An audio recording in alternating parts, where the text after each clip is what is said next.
बिस्मिल्लाहिर्रहमानिर्रहीम। Test discussion unit 3। आज की टेस्ट डिस्कशन में हम अग्रीमेंट मिस्टेक्स और वोकैबुलरी के क्वेश्चंस करेंगे। पेपर स्टार्ट करने से पहले आपको इसका तरीक़ाकार बता दूं कि जिन बच्चों ने ये पेपर अटैम्प्ट नहीं किया, पहले स्क्रीन पर क्वेश्चन आएगा, क्वेश्चन को आप अटैम्प्ट कर लें। क्वेश्चन को देख के एकदम से पॉज कर दें और फिर आप इसका आंसर लिख लें। 1 से लेकर 40 तक काउंटिंग लिख लें और उनके अगेंस्ट 1, जैसे सपोज क्वेश्चन नंबर 1 है, इसके आगे इसका आंसर लिख दीजिएगा। जब आप इसका आंसर राइट डाउन कर लें तो फिर आप इसको वीडियो को स्टार्ट करें और फिर इसका आंसर सुन लें। ऐसे फिर नेक्स्ट क्वेश्चन पर जाएंगे, पहले पॉज करेंगे, क्वेश्चन देख के आंसर करेंगे, फिर आप उसका आंसर सुनेंगे। इस तरह से आपके लिए टेस्ट डिस्कशन ज़्यादा इफेक्टिव होगी। तो क्वेश्चन नंबर 1 है, fill in the blanks, fire and water. A option does not agree, B option do not agree, C option did not agreed, D option have not agreed. तो आप reverse engineering करें इसकी। D option में देखें, have not agree लिखा हुआ, have के साथ अगर सपोज आना भी हो तो वर्ब की थर्ड फॉर्म आती है। डी ऑप्शन तो हो गया रॉन्ग। थर्ड ऑप्शन सी देखिएगा, डिड नॉट अग्रीड, डिड के साथ सेकंड फॉर्म नहीं आती। थर्ड ऑप्शन सी इसलिए रॉन्ग हो गया।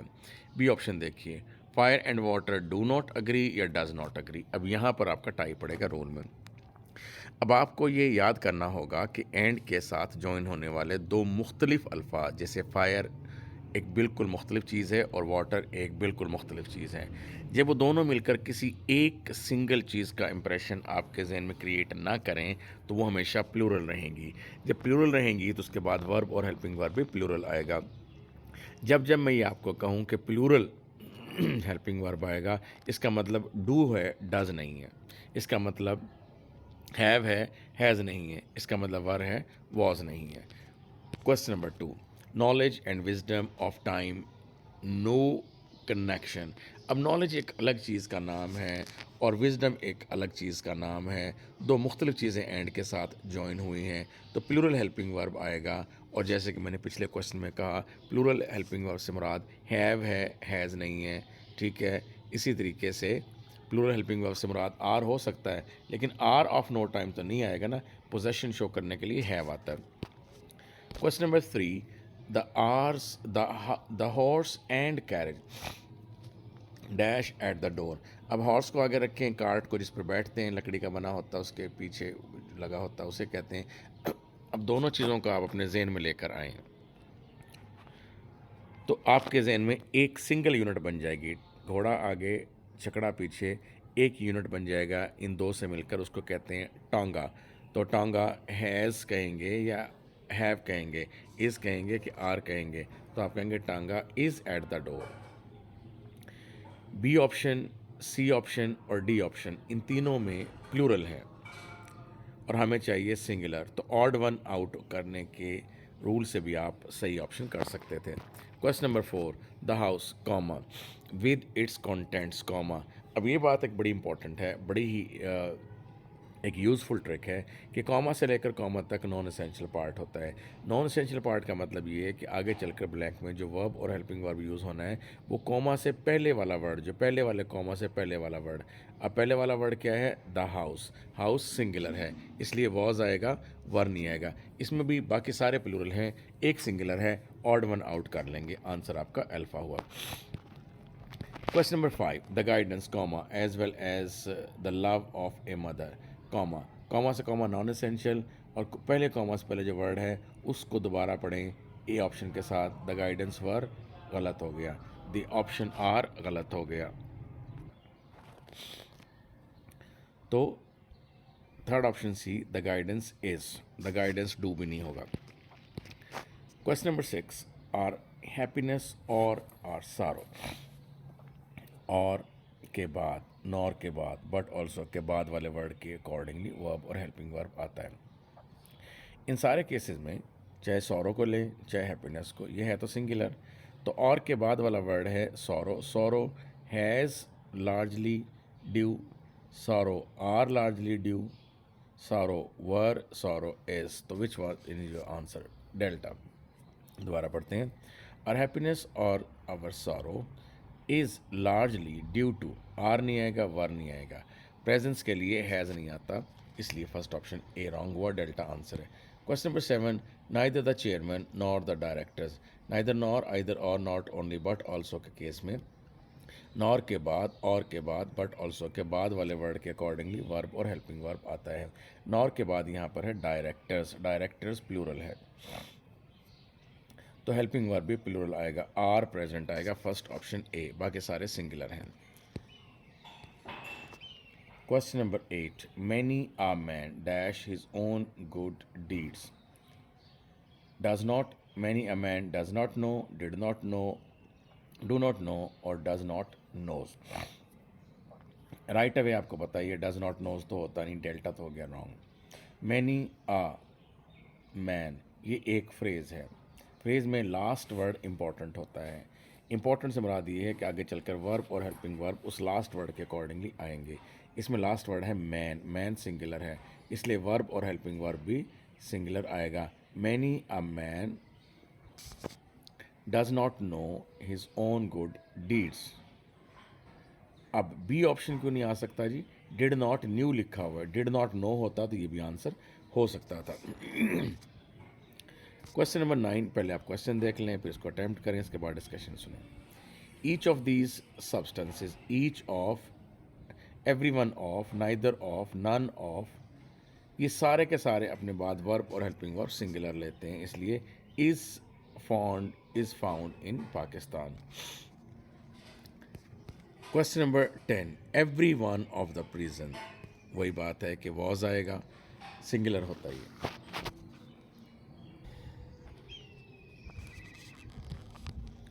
Question number 11, the introduction of T and coffee and such other beverages. असल सब्जेक्ट है आपका द इंट्रोडक्शन, जो कि सिंगुलर है, ऑफ से पहले द इंट्रोडक्शन सिंगुलर है, तो the introduction has not been without some effect, answer आपका थर्ड ऑप्शन सी हुआ। Question number 12, if it were possible to get near which one of the volcanic eruptions takes place आना चाहिए था जी, we should see a grand sight. Question number 13, the results of the recognition of this fact, the results of से पहले वाला word है the results, तो आप B option में कहेंगे the results are seen, is seen नहीं कहेंगे, are seen in the gradual improvement of the diet of the poor. Question number 14, it was one of the best speeches that has ever been made in the parliament. Who, which और that के बाद verb और helping verb, who, विच और that से फ़ौरन पहले वाले word के अकॉर्डिंगली यूज़ होगा। दैट से फ़ौरन पहले वाला वर्ड है speeches, speeches have ever been made in the parliament, answer C हुआ। Question number 15, this is the only one of his poems that is worth reading, the only one of अपने बाद singular लेगा, verb और helping verb, answer आपका C हुआ। Question number 16, there are many who we know quite well are honest, अब ये who many के लिए आया है तो हु आर ऑनेस्ट आना चाहिए था, fourth option D. Question number 17, in India during 1913, 93% of British soldiers, percentage of, portion of, fraction of, इनमें ऑफ के बाद जो वर्ड है, जैसे यहाँ पर सोल्जर है, ब्रिटिश सोल्जर्स है, इस और जो कि प्लूरल है, इसके अकॉर्डिंगली वर्ब आएगा, वर इनऑक्यूलेटेड, इनऑक्यूलेटेड कहते हैं इंजेक्शन लगाने को, and deaths from typhoid fell from usual 300 to 600 only, third option C आपका आंसर हुआ जी। Question number 18, in other words more than 30 years have been आएगा जी, हैज़ बीन नहीं आएगा, have been added to the expected length of a man's life, answer आपका beta हुआ। Question number 19, just as Vietnamese have withstood, बर्दाश्त करना, American technology, so the acidic militant, acidic तो वैसे दरवेशों को कहते हैं जो कि अलग थलग रहे दुनिया से, चाइनीज़ हैज़ गॉन, जब वियतनामीज हैव है तो चाइनीज़ भी हैव होना चाहिए था, have gone straight to the roots of the problem, answer आपका चार्ली है। क्वेश्चन नंबर 20, क्वेश्चन देख लें, अटैम्प्ट करें, फिर इसके डिस्कशन सुने। There was water there all right, but it was a good 46 meters below, and there were neither rope nor bucket. अब bucket भी सिंगुलर है, रोप भी सिंगुलर है, तो इसके साथ आप वर्ब और हेल्पिंग वर्ब भी डी में सिंगुलर यूज़ करेंगे। देयर वॉज आप यूँ कहेंगे a rope was not there, ठीक है, a neither a rope nor a bucket was there, fourth option D आएगा, समझाने के लिए बताया आपको।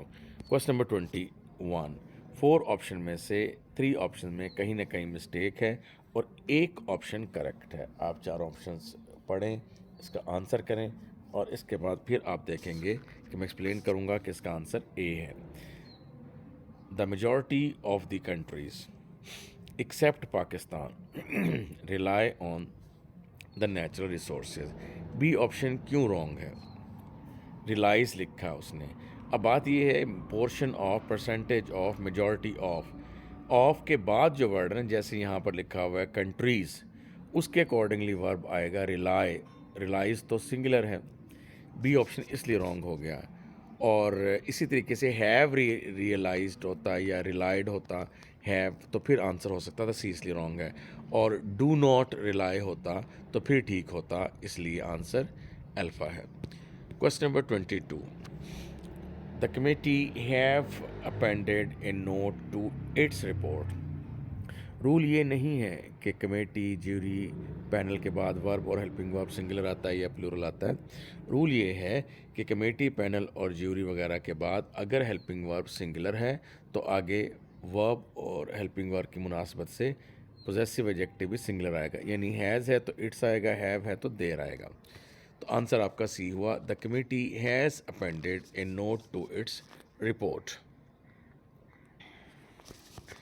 ए ऑप्शन में देखें क्या मिस्टेक है, हैव लिखा तो उसके आगे उसने इट्स लिख दिया, इट्स रिपोर्ट, इसलिए रॉन्ग है। बी ऑप्शन में डिड अपेंडेड की वजह से रॉन्ग है। और डी ऑप्शन जो है कमेटी अपेंड्स कहें फिर, या तो क्योंकि आगे चलकर आपने इट्स लगा दिया है, इसलिए डी ऑप्शन रॉन्ग हो गया। Question number 23, answer beta. Gulliver's Travels book का नाम है, was written by Jonathan Swift, इसको आप याद रखेंगे। गलिवर्स ट्रेवल्स बुक का नाम है। द थ्री मस्कीटियर्स, ये भी एक और बुक का नाम है, ठीक है। इनके साथ वॉज आएगा, वर नहीं आएगा, हैज़ आएगा, हैव नहीं आएगा, ठीक है। राइट आएगा, राइट्स नहीं आएगा। Question number 24, answer alpha. 15 minutes is allowed to catch speaker. First option A answer हुआ जी। 15 मिनट्स इज़, जाहिर सी बात है कि टाइम की बात हो रही है, आर नहीं आएगा। 50 मिनट्स हैज़ बीन अलाउड होता तो थर्ड ऑप्शन सी हो सकता था। 50 मिनट्स वर अलाउड, वैसे नहीं आएगा, ठीक है। तो अब आप कहेंगे 15 minutes is allowed to each speaker. जब आपने स्पेसिफाई कर दिया कि ईच स्पीकर को आपने एक वक्त की मिकदार मुकर्रर की है, जब मिकदार की सूरत में तयन कर दिया जाए, जिस तरह से इस सेंटेंस में पता लग रहा है कि ईच स्पीकर, हर स्पीकर को एक एक मिनट अलग अलग करके नहीं ना पकड़ाए थे, ये 1 मिनट, 2 मिनट, 3 मिनट, तो वहाँ पर अरसा दिया था, टाइम दिया था, अमाउंट ऑफ टाइम थी, इसलिए यहाँ पर इसको एज अ सिंगुलर ट्रीट करेंगे। Question number 25, 3 parts of the business, parts of, percentage of, fraction of के बाद जो वर्ड होता है, जैसे यहाँ पर बिजनेस है, उसके अकॉर्डिंगली वर्ब और हेल्पिंग वर्ब आया। वॉज आएगा, वर नहीं आएगा, इज़ आएगा, आर नहीं आएगा, वॉज आएगा, वर नहीं आएगा, सी रॉन्ग, और हैज़ बीन आएगा, हैव बीन नहीं आएगा, D wrong. Question number 26, question number 26 में आपके पास ये 4 option, each of the girls, जैसे कि मैं बता चुका हूँ, each of, either of, neither of, none of, हमेशा हमेशा अपने बाद वर्ब और हेल्पिंग वर्ब सिंगुलर लेगा। सिंगुलर से मुराद हैव नहीं है, अल्फा रॉन्ग। सिंगुलर से मुराद वर्ब की पहली फॉर्म के साथ एस या ई एस का इजाफा होता है। डी में गिव लिखा हुआ नहीं है आंसर। तो आपके पास आंसर हुआ जी second option B, each of the girls gives her own version of the affair. तो फर्स्ट ऑप्शन ए में हैव की वजह से रॉन्ग, बी में सी में वर्क की वजह से रॉन्ग और डी में आपका गिव की वजह से wrong. Question number 27, he asked whether आया के either of the brothers, either of, neither of, none of, everyone of हमेशा सिंगुलर होता है। इसके बाद वर्ब और हेल्पिंग वर्ब भी सिंगुलर आना चाहिए। तो आप कहेंगे he asked whether either of the brothers was at home. A option क्यों रॉन्ग है जी? आर की वजह से। बी ऑप्शन क्यों रॉन्ग है? गोज होता तो ठीक होता। थर्ड ऑप्शन सी क्यों रॉन्ग है? He asked whether either of the brothers was होता तो ये ठीक होता। Question number 28, the ebb and flow of the tides was. Ebb and flow, sum and substance, the alpha and omega. तो इन सब का मतलब ये सारे के सारे सिंगुलर होते हैं। एब एंड फ्लो का मतलब होता है उतार चढ़ाव, ये सिंगुलर होगा। इसके बाद वर्ब और हेल्पिंग वर्ब भी सिंगुलर आएगा। तो आप ए ऑप्शन तो रॉन्ग हो गया वर्क की वजह से। बी सी ऑप्शन आंसर है, the ebb and flow of the tides was explained bye Newton. A option में वर्क एक्सप्लेन की वजह से रॉन्ग है, बी में आर की वजह से रॉन्ग है और डी में अगर हैज़ बीन होता तो ये आंसर हो सकता था। क्वेश्चन नंबर 29, वन और the other of those fellows, आप यूँ कह लें वन ऑफ दोज फेलोज। तो ऑफ से पहले वाला वर्ड, या आप कह लें the other of those fellows, of से पहले वाला वर्ड। और के बाद वन और द अदर, और के बाद सिंगुलर है। आइदर और, neither nor, not only but also में नॉर के बाद, और के बाद वाला वर्ड आपका सब्जेक्ट होता है। तो यहाँ पर द अदर है, सिंगुलर है। दूसरा रूल अप्लाई करेंगे तो आप कहेंगे with, along with, together with, as well as, beside, except of. Of के पहले वाला वर्ड वो अदर है। तो दोनों सूरतों में यहाँ पर वर्ब और हेल्पिंग वर्ब सिंगुलर ही आएगा, इसलिए आपका आंसर सी है। वन और the other of those fellows has stolen the watch. Singular से मुराद हैज़ है, हैव नहीं है। A option wrong. सिंगुलर से मुराद इज स्टोलन नहीं है, हैज़ स्टोलन, चोरी नहीं किया गया है। वन उसने चोरी किया है, एक्टिव वॉइस आएगा। डी ऑप्शन में स्टील लिखा हुआ है, इसलिए wrong. The United Nations, the United states, ये हमेशा अपने बाद वर्ब और हेल्पिंग वर्ब सिंगुलर लेते हैं, इसलिए हेल्पिंग वर्ब हैज़ यहाँ पर आएगा। Third option C, the United Nations has nothing to help the people of Kashmir. Third option C answer है। फर्स्ट ऑप्शन ए वर्क की वजह से रॉन्ग है। B option the United Nations was की वजह से रॉन्ग है, क्योंकि ए ऑप्शन में वर्क क्यों रॉन्ग है? प्लूरल तो आ गया, लेकिन वर नथिंग मतलब उसका कोई ताल्लुक नहीं है, उसके लिए वर नथिंग नहीं आएगा, हैज़ नथिंग आएगा। D option, the United Nations have nothing to help the poor of Kashmir, ये हैव आ गया, हमें सिंगुलर चाहिए था। ठीक है, मैं इसको दोबारा बता देता हूँ, शायद मिक्सअप हो गई चीज़ें। The United Nations has, the United States has आएगा, हैव नहीं आएगा। कंट्रीज़ के नाम हमेशा सिंगुलर होते हैं। एंसेस्टर, फोर फादर्स, अबाव, अजदाद, सिनोनिम बताना आपने। बाकी इसके सारे आगे सिनोनिम में, ये इंपॉर्टेंट सिनोनिम्स होते हैं, इनको आप देख लिया करें। Question number 32, spill. स्पिल का मतलब क्या हो गया जी? स्प्रेड, फैलाना, ओवरफ्लो करना। Fourth option D, extend, variety, increase. Coil, लपेटना, डिलीवर, देना, स्पॉयल, तबाह बर्बाद करना, ख़राब करना। बाकी ब्रैकेट में इनके इंपॉर्टेंट सिनोनिम लिखे हुए हैं। 33, एक्कोलेड, तारीफ़ करना, कॉम्प्लीमेंट देना। सेकंड ऑप्शन बी आंसर है। ब्रैकेट में इसके सिनोनिम है अपलॉज, अप्रूवल, एडमिरेशन। डिसअप्रूवल इसका एंटोनिम है डाइवर्जेंस, स्प्लिट करना, मुड़ जाना, हट जाना रास्ते से। और एबरेंसी कहते हैं डीविएशन को, मतलब एबनॉर्मल हो जाना किसी चीज़ का। Quark, अजीबपन, irregularity. 34, एडमोनिशन, धमकी को कहते हैं जी। कॉशन को कहते हैं, बैशिंग को कहते हैं, क्रिटिसाइज करने को कहते हैं। आंसर डेल्टा हुआ, bashing, beating, striking, insulting. Juvenile young को कहते हैं youth, minority immaturity, puberty youth teenage, और चेंजेस को कहते हैं और एक्विजिशन गेटिंग अर्निंग और taking. Question number 35, audacious brave बहादुर को कहते हैं, डेयरिंग को कहते हैं। आंसर आपका हो गया चीकी, रूड, इंसोलेंट, गुस्ताख, ये सारे इसके मीनिंग में आते हैं। मॉकिश, वीपी, क्लोइंग, चीज़ी, ऑटोक्रेटिक, जालिम, टिरेनिकल, डिस्पोटिक, बॉसी। ऊजी, कीचड़ वाला, मड वाला, स्लाइमी, स्टिकी, मशी।